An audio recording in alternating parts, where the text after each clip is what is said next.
রাস্তা সারানোর দাবিতে বিক্ষোভ, সন্দেশখালীর তুষখালীতে বিক্ষোভ, রাস্তায় আগুন জ্বালিয়ে বিক্ষোভ। সন্দেশখালীতে বিক্ষোভকারী এবং পুলিশের মধ্যে বচসা বেঁধে যায়। কথা বলবো অনুপমের সঙ্গে। অনুপম, এত ক্ষোভ কেন এলাকার মানুষের?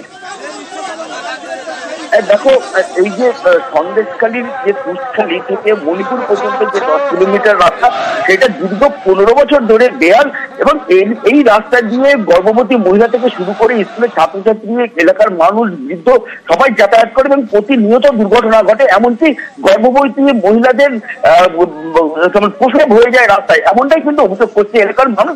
এলাকার মানুষ বহুদিন ধরেই স্থানীয় পঞ্চায়েত থেকে শুরু করে বিধায়ক সবাইকে জানিয়েছে, কিন্তু কোনো রকম কাজ হয়নি।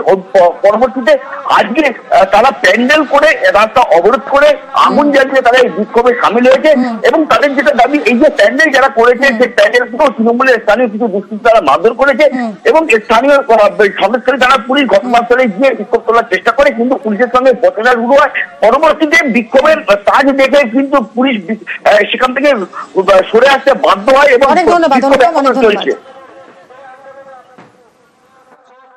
আমরা যে মূল উদ্দেশ্য আমাদের রাস্তা তৈরি করা, এটাকে যাতে ভেস্তে দেওয়া যায়, যার জন্য আমাদের যার প্যান্ডেল ভাড়া করেছিলাম আমাদেরই একজন গাড়ি চালক, তানাকে এমনভাবে মেরেছে, তিনি এখন হসপিটালে ভর্তি আছে, মুখ দিয়ে রক্ত উঠছে। জানি না তিনি বাঁচবেন কিনা। আমরা চাই না যে উনি রাস্তায় বার হোক, ঠিক আছে, আমরাও এর ব্যবস্থা নেব।